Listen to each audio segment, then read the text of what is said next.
Hello. Hi. Sierra Zobi, freelance sport commentator from NA. First off, commiserations on the loss. Yeah. I was watching from the coach booth. It was a fun series, Yeah. to say the least. Kind of unfortunate how it ended, but I just want to preface this interview. I spent so much time looking for like past interviews you've done and content on like you and your journey, and there was just like so little to go off of. So like aside from Odin abuser and world champion, it's like I'm trying to build your story from like the ground up because I couldn't find anything. Yeah, that is true. So there's gonna be kind of generalized questions, but then it allows us not to focus too much on the loss as well for the interview, which should be nice. Sounds good. So first off, obviously you've been playing since 2020, right? And it's crazy to say that 2025 was your rookie year. Yeah. So I just wanted to say, like, how did you first get into competitive esports to begin with? I think around when I was like 14, I started playing CS:GO on PC. I played like Call of Duty before, but CS was like my first competitive. Black Ops 1 was my first. Let's go. Let's go. 360 Xbox. Yeah, I played that a lot, and then I eventually got a PC and found CS:GO. Then I played that up until like end of high school. So yeah. Amazing, amazing. And then how did you then transition into Val competitive esports other than just playing Val normally? I was in college when Valorant came out, and I just started grinding it because it was during COVID. So I just started grinding it, and I knew I could go pro in the game, so I just committed. And then Did you finish college or did you no, drop out? I was 2 years in, and then I went pro. What was your major? Accounting. Competitive. That was Val only sounds better. yeah. Cool. And then again, keeping it general, outside of the Odin, which is what people now remember you for, what did you kind of want to be remembered for when you were getting into like your rookie year, and like even now, what do you want to be remembered as in Valley sports? Honestly, I just wanted to make champs like the first year. Like that was my goal, and it was crazy because we won it. So like it all, that year went by super quick for me. Like, but yeah, it's surreal actually.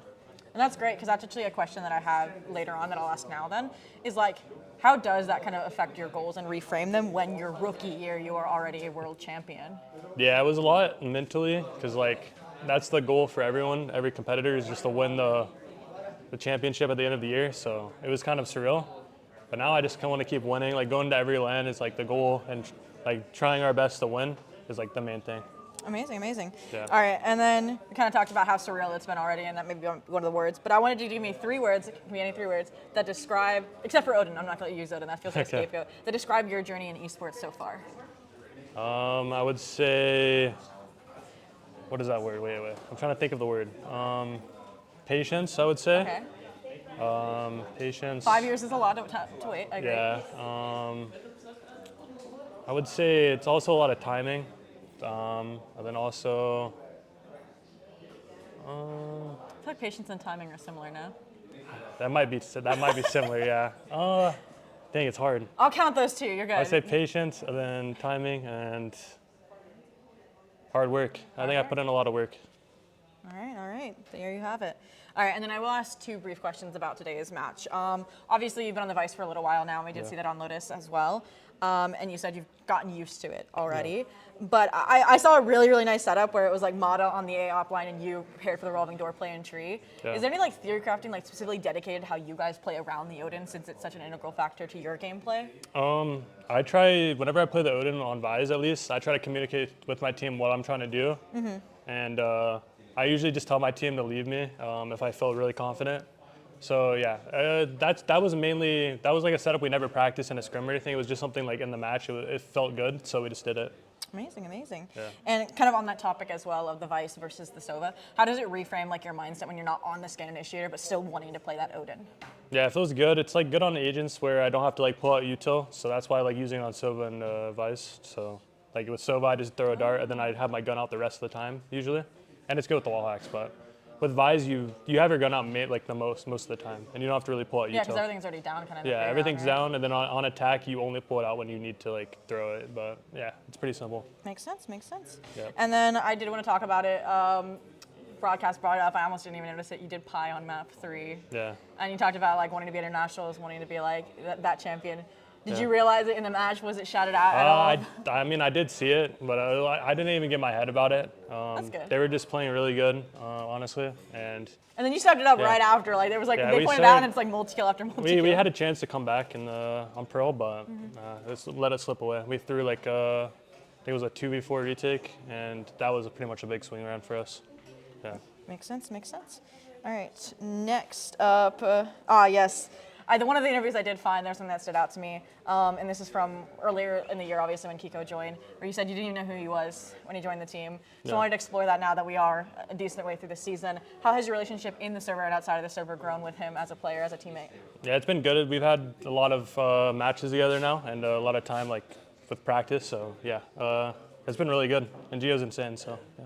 Did he teach you anything on the Vice when you were picking it up? No, I think I played Vice before him. Oh. He just now recently started playing Vice. Did you teach him then? I've been showing him some stuff, like some tech that I like doing, but mainly he does like the things he wants to do, but I showed him a couple things, yeah.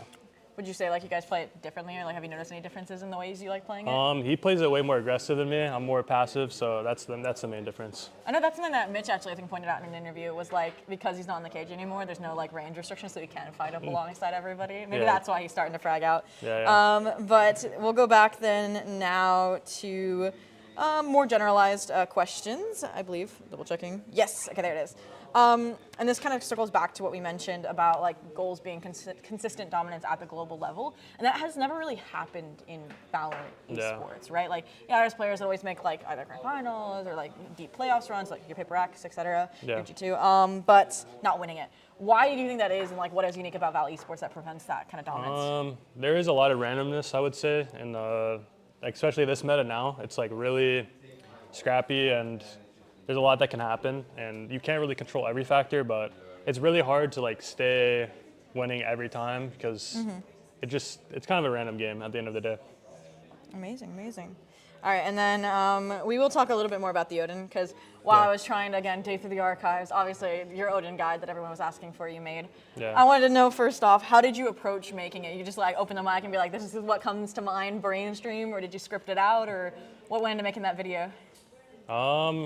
It was my editor. He pretty much gave me a layout because people are asking for it. So I pretty much, we ran through it together, and he told me what I should cover, and I just pretty much said that, yeah.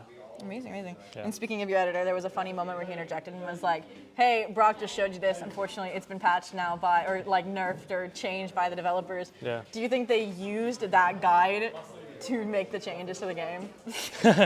I think it happened legit after I made it. I think when my editor was editing it down, I think they ended up doing the change, so I don't know. It might have been.